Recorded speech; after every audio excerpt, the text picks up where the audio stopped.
मैं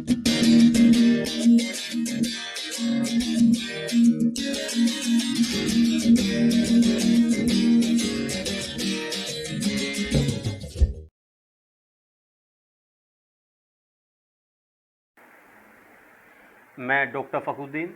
आज की इस वीडियो में आज हम चर्चा करेंगे और समझने का प्रयास करेंगे गुप्त साम्राज्य के बारे में। मैंने अपने पिछले लेक्चर में मौर्य साम्राज्य के बारे में बताया था। आज इस लेक्चर में मैं आपको बताने जा रहा हूँ गुप्त साम्राज्य के बारे में। तो विद्यार्थियों, मेरा यह YouTube channel education master doctor Fakhruddin को ज़रूर लाइक करें, शेयर करें और सब्सक्राइब करें। तो चलते हैं गुप्त साम्राज्य के बारे में जानने के लिए, उस पर चर्चा करने के लिए, उसको समझने के लिए। गुप्त साम्राज्य जिसका शासनकाल 275 ईस्वी से 510 ईस्वी तक रहा है। यहाँ पर कई विरोधाभास हमारे सामने आते हैं कि वास्तविक समयकाल गुप्त साम्राज्य का क्या रहा है। यहाँ मैं अपनी वीडियो में और जो आने वाली वीडियो होंगी उन सब में मैं आपको क्रमानुसार सभी गुप्त साम्राज्य के शासकों का समय अवधि और उनका काल आपके सामने प्रस्तुत करूंगा, जिससे स्पष्ट हो जाएगा कि किस शासक ने कितने समय तक शासन किया। आज की इस वीडियो में मैं चर्चा करूंगा आपके साथ में कि गुप्त साम्राज्य को जानने के प्रमुख स्रोत क्या क्या हैं और उनको किस प्रकार से हम अपने एग्ज़ाम की तैयारी के लिए सामने ला सकते हैं, उनको समझ सकते हैं, उनको जान सकते हैं। तो विद्यार्थियों, चलते हैं गुप्त साम्राज्य के उन स्रोतों की तरफ जो हमें बताते हैं कि गुप्त साम्राज्य किस प्रकार का रहा है और उसके बारे में जो प्रमुख गतिविधियां हैं, क्रियाकलाप हैं, वो किस प्रकार से एक महान साम्राज्य गुप्त साम्राज्य को बनाते हैं और उसको स्वर्ण काल बनाते हैं।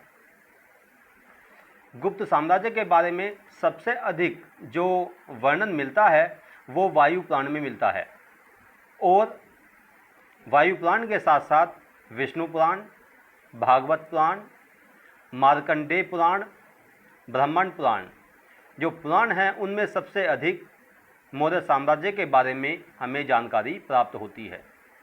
विद्यार्थियों, यहाँ पे आपको बताता चलूँ मैं कि जो गुप्त साम्राज्य है, उस गुप्त साम्राज्य का एक विशेष पहलू यह है कि इसमें सबसे अधिक साहित्यिक रचनाएं हमारे सामने आती हैं। सबसे ज़्यादा पुस्तकें लिखी गई। ज्ञान और विज्ञान के क्षेत्र में सबसे अधिक कार्य इसी शासनकाल में हुआ। इसीलिए इस गुप्त साम्राज्य को स्वर्ण काल भी कहा जाता है। आगे देखते हैं कि विशाख दत्त द्वारा लिखा गया नाटक देवी चंद्रगुप्तम, जिसमें चंद्रगुप्त द्वितीय द्वारा अपने बड़े भाई रामगुप्त की हत्या का वर्णन है, गुप्त काल का सबसे सार्थक उल्लेख प्रस्तुत करता है। यही नहीं बल्कि विशाख दत्त ने मुद्रा राक्षस नामक नाटक को भी लिखा है। और विद्यार्थियों, ये दोनों चीज़ें आपकी एग्ज़ाम में आती हैं कि मुद्रा राक्षस के लेखक कौन थे और देवी चंद्रगुप्तम के लेखक कौन थे। तो विद्यार्थियों, इन दोनों पुस्तकों के लेखक विशाख दत्त हुए हैं। इसी प्रकार से अगली रचना की तरफ को चलते हैं, जो एक महान कवि और नाटककार के बारे में है, जिनका नाम है कालिदास। कालिदास चंद्रगुप्त विक्रमादित्य के दरबार में राजकवि थे और उन्होंने अभिज्ञान शकुंतलम जैसा एक महाकाव्य महान नाटक लिखा, जो कि विश्व में सबसे अधिक प्रसिद्ध है, जिसमें उन्होंने राजा दुष्यंत और शकुंतला की प्रेम कथा के बारे में वर्णन किया। उनके बारे में आता है, खासतौर से जो कालिदास है उनके बारे में आता है। योगी अरविंद ने अपनी पुस्तक the foundation of Indian culture में लिखा है कि कालिदास वाल्मीकि और व्यास के समकक्ष थे। इनकी रचनाओं में प्राचीन भारतीय संस्कृति का सार देखा जा सकता है। उन्होंने जो अपनी किताबें लिखी, जो नाटक लिखे, जो काव्य लिखे, उनमें भारतीय इतिहास और ख़ास तौर से गुप्त साम्राज्य के बारे में विस्तृत वर्णन प्राप्त होता है। जो उनकी पुस्तक थी अभिज्ञान शकुंतलम, उसके बारे में आता है कि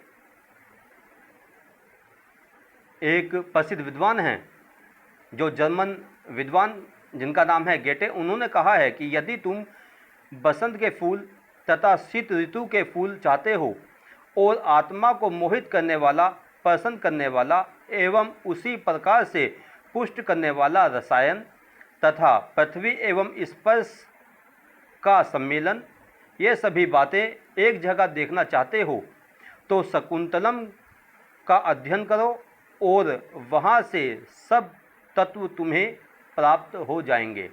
तो इस प्रकार से हम देखते हैं कि अभिज्ञान शकुंतलम एक महान स्थान रखता है भारतीय साहित्य के अंदर। और यही नहीं बल्कि बहुत सारे विद्वानों ने महाकवि और नाटककार कालिदास की तुलना शेक्सपियर से भी की है। उन्होंने ऋतु संहार, रघुवंश, मालविका अग्निमित्र, विक्रमोर्वशीय और कुमार संभव जैसे प्रसिद्ध नाटक भी लिखे। आगे बढ़ते हैं। कालिदास द्वारा लिखा गया प्रसिद्ध नाटक मेघदूत गुप्तकालीन प्रसिद्ध नगर उज्जैनी का वर्णन प्रस्तुत करता है। इसी प्रकार से गुप्तकालीन नगरीय प्रशासन की जानकारी देने वाला एक और प्रसिद्ध ग्रंथ मृच्छकटिकम या माटी की खिलौना गाड़ी है, जो शूद्रक द्वारा लिखा गया है। शूद्रक द्वारा लिखा गया नाटक एक प्रसिद्ध ग्रंथ जिसका नाम है मृच्छकटिकम। विद्यार्थी ये भी एग्जाम में बहुत ज़्यादा पूछा जाता है। और वे विद्यार्थी, वे लोग, वे शिक्षकगण जो इतिहास के विद्यार्थी हैं, इतिहास के शिक्षक हैं, बीएड या डीएलएड के विद्यार्थी हैं और किसी न किसी प्रतियोगी परीक्षाओं की तैयारी में लगे हुए हैं।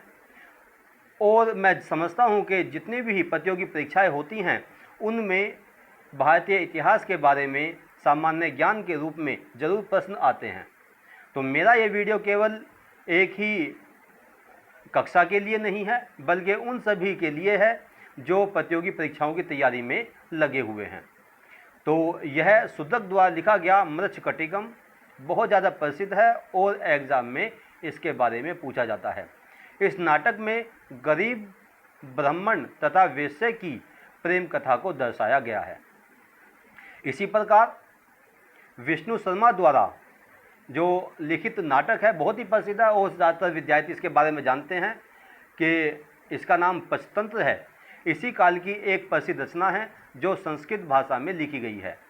यह पुस्तक विश्व की दूसरी सबसे प्रसिद्ध पुस्तक है। पहले नंबर पर बाइबिल आती है जो विश्व की सबसे प्रसिद्ध पुस्तक है और दूसरे नंबर पर पंचतंत्र आती है जिसको विष्णु शर्मा द्वारा लिखा गया है। इसी काल के प्रसिद्ध गणितज्ञ आर्यभट्ट ने 499 ईस्वी में आर्यभट्टियम तथा सूर्य सिद्धांत नामक दो प्रसिद्ध ग्रंथों की रचना की, जिसमें उन्होंने सूर्य ग्रहण के बारे में, चंद्र ग्रहण के बारे में तथा अन्य खगोलीय घटनाओं के बारे में वर्णन किया। साथ ही उनके बारे में आता है कि वो प्रथम व्यक्ति थे जिन्होंने इस बात को बताया कि पृथ्वी अपनी धुरी पर लगातार घूमती रहती है। इसी प्रकार से इस काल में एक और प्रसिद्ध खगोल विज्ञानी हुए हैं जिनका नाम है वराहमिहिर। उन्होंने व्रत संहिता, पंच सिद्धांतिका, बृहज्जातक तथा लघु जातक आदि पुस्तकों की रचना की और उस समय के ज्ञान विज्ञान के बारे में प्रारंभिक संकेत दिए और उस समय के ज्ञान विज्ञान के बारे में बताया। गुप्तकाल में ही पलकाण्व द्वारा चिकित्सा शास्त्र पर हास्यस्य वेद द्वारा लिखी गई जो पशु खासतौर से हाथियों के इलाज से संबंधित है। इसी प्रकार से अगली पुस्तक की तरफ को बढ़ते हैं कि याज्ञवल्क्य, बृहस्पति, नारद, कात्यायन आदि स्मृतियों की रचना भी गुप्त काल की मानी जाती है। महाकवि भास के द्वारा लिखे गए 13 नाटक गुप्त काल के समाज का ही वर्णन करते हैं। और यही नहीं, एक और प्रसिद्ध पुस्तक जिसका नाम कामसूत्र है, उसकी रचना वात्स्यायन के द्वारा दी गई गुप्त काल में लिखी गई रचना है, जिसमें गुप्त काल की सामाजिक नगरीय व्यवस्था का उल्लेख मिलता है। इसी तरह से सुबंधु इस काल का प्रसिद्ध लेखक था, जिसने वासव दत्ता नामक ग्रंथ की रचना की। गुप्त काल में ही भैरवी ने किरातार्जुन नियम की रचना की। ये एक प्रसिद्ध पुस्तक है जो भैरवी के द्वारा लिखी गई है। इसी प्रकार से वत्स भट्ट का महाकाव्य रावण वध इसी काल की रचना मानी जाती है। व्याकरण के क्षेत्र में भी इस काल में बहुत ज़्यादा साहित्य लिखे गए, जिनमें एक प्रसिद्ध साहित्य है जिसका नाम है रीति काव्य अलंकार, और इसके रचनाकार हैं, लेखक हैं भामह हैं। उन्होंने रीति काव्य अलंकार के माध्यम से जो व्याकरण संबंधी क्रियाएं हैं उनके बारे में जानकारी प्रदान की। आगे बढ़ते हैं। संस्कृत के सबसे अधिक प्रसिद्ध गद्य अमरकोश की रचना भी इसी काल की देन है। अमरकोश ये भी एक प्रसिद्ध रचना है, जिसके लेखक बौद्ध विद्वान अमर सिंह हैं। और ये भी एग्जाम में बहुत ज़्यादा क्वेश्चन पूछा जाता है कि बौद्ध विद्वान अमर सिंह के द्वारा कौन सी पुस्तक लिखी गई, तो उन्हीं के नाम पर यह पुस्तक है अमरकोश। इसी प्रकार जिस प्रकार से मौर्य वंश में कौटिल्य द्वारा अर्थशास्त्र लिखा गया, कौटिल्य का अर्थशास्त्र आप सभी जानते हैं, मैंने अपने पिछले लेक्चर में इसके बारे में विस्तृत रूप से आपको बताया था। तो उसी प्रकार से गुप्त वंश में भी नीतिसार नाम का एक ग्रंथ लिखा गया, जो वहाँ की सामाजिक और राजनीतिक व्यवस्था और रणनीति का उल्लेख करता है, और जिसके रचनाकार कामांतक थे। तो नीतिशास्त्र भी जिस प्रकार से कौटिल्य का अर्थशास्त्र एक प्रसिद्ध रचना है, उसी प्रकार से नीतिसार भी एक प्रसिद्ध रचना है जिसके लेखक कामांतक थे। सौपन वासवदत्ता भास की प्रसिद्ध रचना है जो इसी काल में लिखी गई। हितोपदेश की रचना भी गुप्त काल की ही मान जाती है, जो नैतिक कहानियों का संग्रह है। इसके अलावा बहुत सारे और जानकारियाँ हमारे सामने आती हैं, बहुत सारे स्रोत हमारे सामने आते हैं जो गुप्त वंश के बारे में जानकारी प्रदान करते हैं, जिनमें एक बौद्ध चीनी यात्री जिनका नाम फाहियान था, उन्होंने तत्कालीन गुप्त शासक चंद्रगुप्त विक्रमादित्य के समय की सामाजिक, सांस्कृतिक, राजनीतिक एवं आर्थिक व्यवस्था का वर्णन किया है।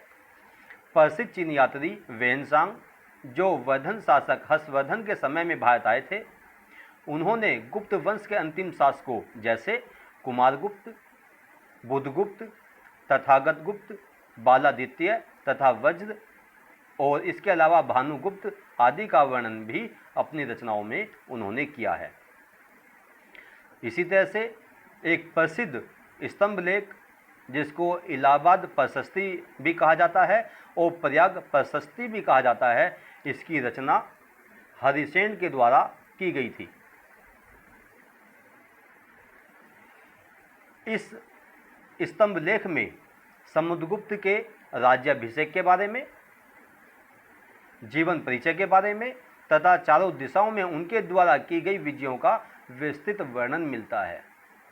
यहाँ पर एक बात और बताता चलूँ आपको, गुप्त काल के दो प्रसिद्ध शासक ऐसे रहे हैं जिन्होंने अपने साम्राज्य विस्तार को बनाए रखा, जिसमें चंद्रगुप्त प्रथम और दूसरे थे समुद्रगुप्त, जिन्होंने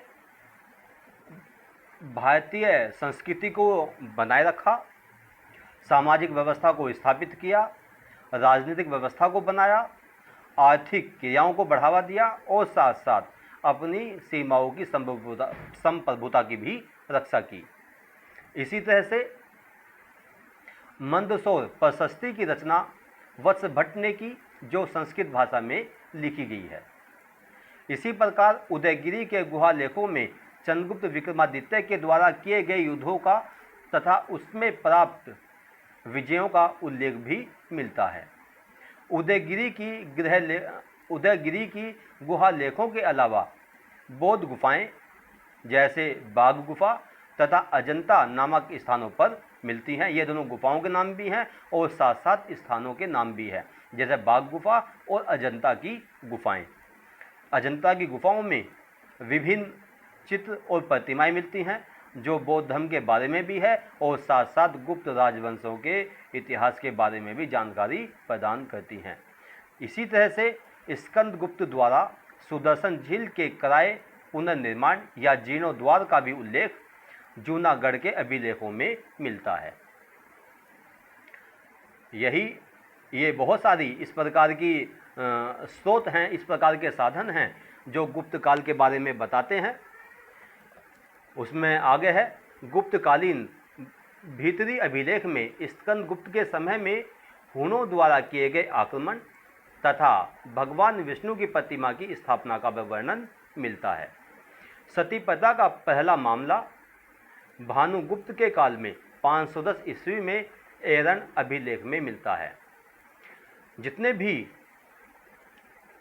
साहित्यिक रचनाएं हमारे सामने आती हैं वो अधिकतर संस्कृत भाषा में लिखी गई हैं और इसके अलावा जितने भी स्तंभ लेख, जितने भी अभिलेख जो प्राप्त हुए हैं वो सभी संस्कृत भाषा में ही लिखे गए हैं और इसी के आधार पर ये अनुमान लगाया जाता है कि गुप्त काल की जो राजकीय भाषा थी वह संस्कृत थी।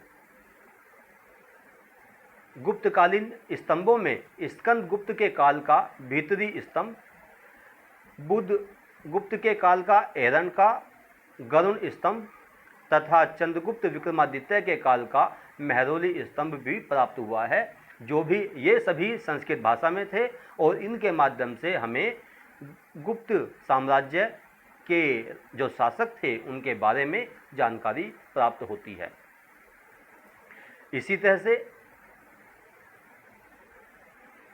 अजंता की 29 गुफाओं के बारे में जानकारी प्राप्त होती है।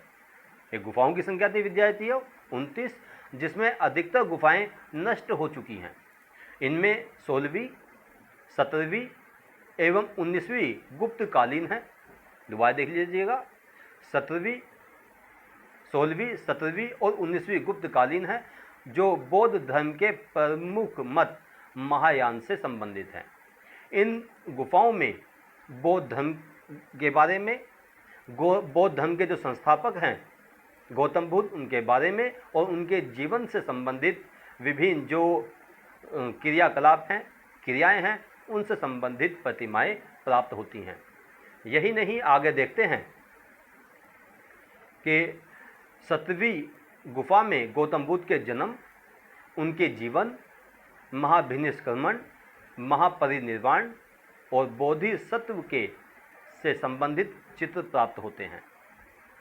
मध्य प्रदेश के धार जिले में बाघ गुफा मिली है जो संभवतः गुप्त काल की ही मानी जाती है। यह गुफा विंध्याचल पर्वत को काटकर बनाई गई है, यानी कि उस समय के जो लोग थे वो बहुत ज़्यादा स्थापत्य कला में रुचि रखते थे, साहित्य प्रेमी भी थे और साथ साथ कला शिल्प भी थे और पहाड़ों को काट करके घर बनाना, गुफाएं बनाना, मूर्तियां बनाना, प्रतिमाएं बनाना उस समय का एक महत्वपूर्ण क्रियाकलाप के रूप में हमारे सामने आता है। इसी तरह से गुप्त काल में सोने और चांदी की मुद्राओं का प्रचलन था और सबसे ज़्यादा जो सोने की मुद्राएं चलाई गई वो गुप्त काल में ही चलाई गई। इन सोने की मुद्राओं को अभिलेखों में जो अभिलेख प्राप्त हुए हैं उन अभिलेखों में उनको दिनार कहा गया है। ये भी क्वेश्चन एग्जाम में बहुत ज़्यादा आता है, इसको समझिएगा कि जो गुप्त काल की सोने की मुद्राएं थी उन सोने की मुद्राओं को दिनार कहा जाता था। इन मुद्राओं पर गुप्तकालीन सम्राटों के चित्र अंकित मिले हैं, जिस प्रकार से चंद्रगुप्त प्रथम, समुद्रगुप्त का वीणा बजाते हुए चित्र और चंद्रगुप्त विक्रमादित्य उनके चित्र, स्कंदगुप्त के चित्र, यानी कि जो प्रमुख शासक गुप्त वंश के रहे हैं उन सभी के चित्र सिक्कों पर प्राप्त हुए हैं। उसी से हमें अनुमान लगता है और वो अनुमान भी सार्थक और वास्तविक सिद्ध होता है कि उस काल में कलात्मकता कितनी अधिक थी, रचनात्मकताएं आगे बढ़ी हुई थी और लोग विभिन्न प्रकार से क्रियाकलापों में भाग लिया करते थे। आगे देखते हैं कि सर्वप्रथम मंदिर निर्माण का उल्लेख गुप्त काल से ही प्राप्त होता है, यानी कि जो मंदिर निर्माण की जो प्रक्रिया चलती है, मंदिरों के निर्माण की जो चर्चा चलती है, वो गुप्त काल से ही मानी जाती है। मौर्य साम्राज्य में भी हमने देखा कि कहीं मंदिर का उल्लेख नहीं किया गया, यहाँ पर ही मंदिर के निर्माणों का उल्लेख मिलता है। और यही नहीं, इसका एक हमें अस्तित्व भी प्राप्त हुआ है कि जो त्रिमूर्ति के रूप में हमारे सामने आता है, वहाँ पर त्रिमूर्ति मिली है जिसके बारे में जानकारी मिलती है कि यह गुप्त काल की ही है।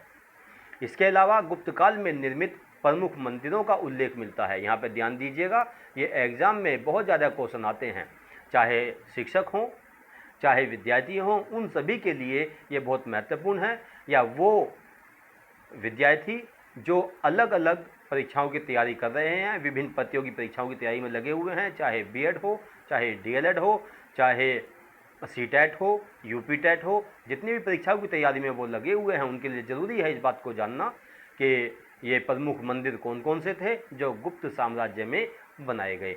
इन मंदिरों में नाम है ऐहोल के पास लाड खान का मंदिर, पहला मंदिर आता है ऐहोल के पास लाड खान का मंदिर।